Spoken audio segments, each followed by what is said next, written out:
आज की हमारी class C S S stand for cascading style sheet, जिसमें हम पढ़ेंगे डिफरेंसेस कि भाई इनलाइन सीएसएस क्या होता है, इंटरनल सीएसएस क्या होता है और एक्सटर्नल सीएसएस क्या होता है।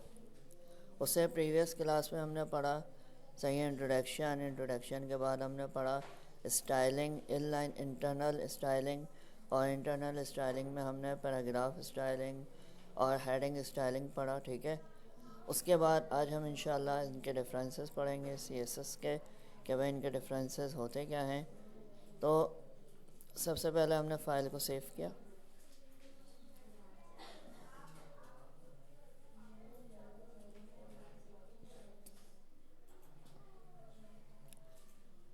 और इसको मैंने नाम दे दिया index.html।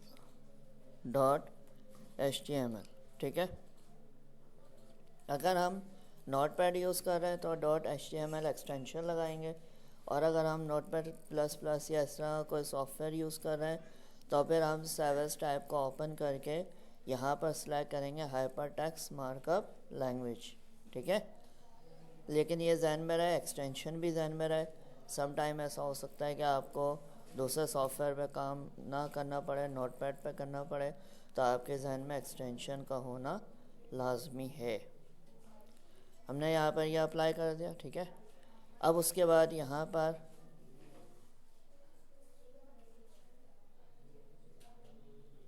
सेव एज फाइल, ठीक है, वो बाय मिस्टेक दूसरे फोल्डर में सेव करवा दी, CSS वाले में करवा देता। ठीक है, और यहाँ पर हम डाल देते हैं HTML।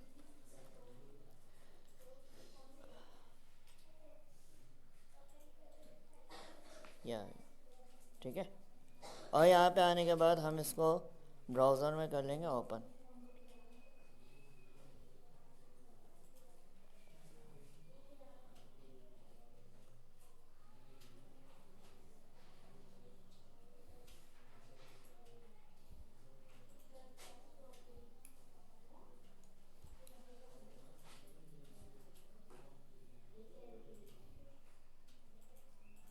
ठीक, जब तक वो ओपन हो रही है फाइल, तो यहाँ पे हम अपनी कोडिंग लिख लेते हैं।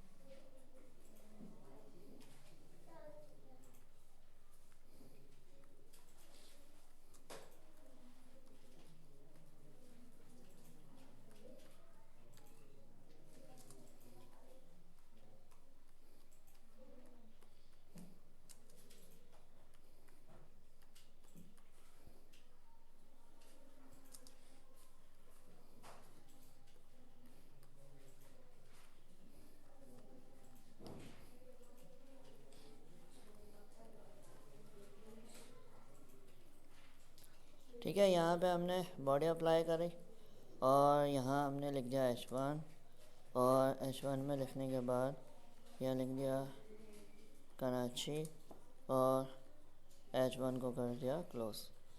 ठीक है, उसके बाद यहाँ लिख दिया हमने पैराग्राफ में हम कुछ भी लिख देते हैं। जैसे मिसाल के तौर पर मैंने लिख दिया भाई this is my new web page. ठीक है, और यहाँ पर पैराग्राफ क्या कर दिया क्लोज, और बॉडी क्लोज, और यहाँ पर क्या कर दिया HTML क्लोज कर दिया। ठीक है, उसके बाद इसको सेव किया। सेव करने के बाद हम उसी फाइल को ओपन कर लेंगे यहाँ, और इसको रिफ़्रेश कर लेंगे। ठीक है,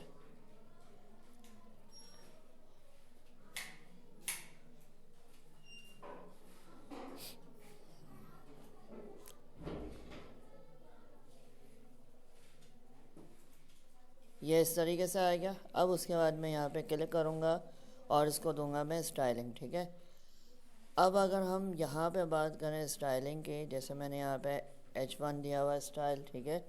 H1 स्टाइल लेने के बाद यहाँ अगर मैं बात करूँ इनलाइन स्टाइलिंग की, ठीक है, यानी इनलाइन स्टाइलिंग में मैंने यहाँ पे दे दिया H1 style equal inverted comma, ठीक है, कलर बिलो, और उसके बाद यहाँ पे इन्वर्टेड कॉमा क्लोज हो गया। यानी इनलाइन स्टाइलिंग में हम क्या करते हैं, जो हमने यहाँ पे एलिमेंट लिखा है उसी के साथ स्टाइल लिख देते हैं। लिखने के बाद यहाँ पे इसको सेव किया और आपने जो भी ब्राउज़र ओपन कर रखा है उसको यहाँ पे रिफ़्रेश कर दिया, अप्लाई हो गया, ठीक है। इसी तरह यहाँ पर अगर हमने पैराग्राफ लिखना है तो पैराग्राफ में भी यहाँ पे आ गया पैराग्राफ स्टाइल, ठीक है। स्टाइल आने के बाद कलर, और यहाँ कलर देने के बाद हमने लिख दिया रेड, ठीक है, ये आ गया भाई रेड कलर। उसके बाद इसको क्लिक करा और सेव करने के बाद यहाँ पे कर दिया इसको रिफ़्रेश, तो ये आ गया सही। तो इस तरीके से हम यहाँ पर कोई भी स्टाइलिंग दे सकते हैं। याद रहे इनलाइन स्टाइलिंग में जो हम ये एलिमेंट लिखते हैं, जैसे ये एलिमेंट आ गया, ये एलिमेंट आ गया, अगर हमने H1 का एलिमेंट देना है स्टाइलिंग CSS तो हम उसी के साथ ही लिखेंगे, कोई अलग से बॉडी के ऊपर स्टाइलिंग टैग दे के नहीं लिखेंगे। तो ये हमारा क्या कहलाता है, इनलाइन CSS, ठीक है। अब अगर हम बात करें इंटरनल CSS की, तो याद रहे इंटरनल CSS में फिर हम ये चीज़ यहाँ पे नहीं लिखते, ठीक है, इसको हम कट कर देते और ये लिखा, फिर यहाँ पर इसको कट किया। अब अगर इनलाइन CSS अप्लाई करना हो तो फिर आपने क्या करना है, टाइटल के बाद स्टाइल का टैग लगाया और स्टाइल का टैग यहाँ पे क्लोज कर दिया। फिर अब मुझे अगर H1 का टैग देना है, जैसे मुझे यहाँ पर H1 हेडिंग का स्टाइल देना है, तो मैं यहाँ पे H1 रिप्रेजेंट करूँगा, उसके बाद फिर ब्रैकेट ओपन और यहाँ लिखूँगा कलर रेड, ठीक है। और अगर पैराग्राफ की स्टाइलिंग देनी है तो फिर यहाँ अलहदा से लिखूँगा कलर बिलो, ठीक है। और अगर बॉडी कलर चेंज करना है तो मैं उसके साथ नहीं लिखूँगा, बल्कि अलहदा से इसी तरह स्टाइलिंग टैग के मिड में मैं लिख दूँगा बॉडी, और यहाँ पे लिख दूँगा भाई बैकग्राउंड डैश कलर और ग्रे, ठीक है, यह आ गया। और उसके बाद इसको सेव किया। सेव करने के बाद आपने जो भी ब्राउज़र ओपन किया हुआ है उसमें रिफ़्रेश कराया तो यह हमारे पास स्टाइलिंग आ गई, ठीक। तो जो हमने पहले स्टाइलिंग अप्लाई करी थी वो थी इनलाइन, और अब जो हमने स्टाइलिंग अप्लाई करी है वो है इंटरनल CSS, ठीक। फिर उसके बाद अगर आपको एक्सटर्नल CSS बनाना है तो फिर एक्सटर्नल CSS के लिए आपने क्या करना है, ये फाइल यहाँ पे स्टाइलिंग टैग नहीं आएगा, ठीक है। आपने क्या करना है, यहाँ पर इसको ऐसे ही रखना, और यहाँ ऐसे रखने के बाद इसको सेव किया और एक नए सिरे से नोटपैड ओपन करा।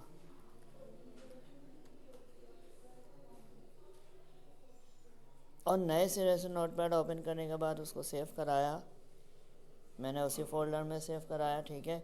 और मैंने इसको नाम दिया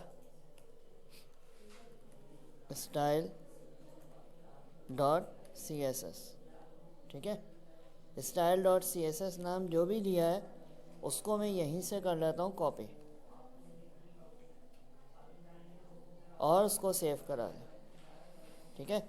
सेव कराने के बाद यहाँ पर मुझे बॉडी से ऊपर, सही है। मुझे क्या देना है, लिंक अप्लाई करना है। लिंक अप्लाई करना है तो लिंक के लिए फिर मैं क्या करूँगा, यहाँ पर मैंने लिखना है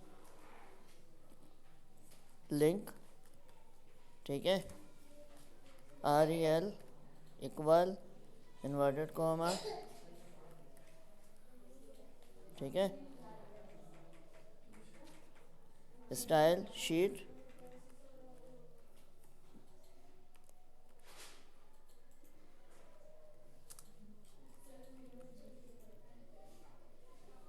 HREF इक्वल इन्वर्टेड कॉमा, और यहाँ पर वो नेम आएगा जो कि हमने फाइल को नेम दिया है, ठीक है।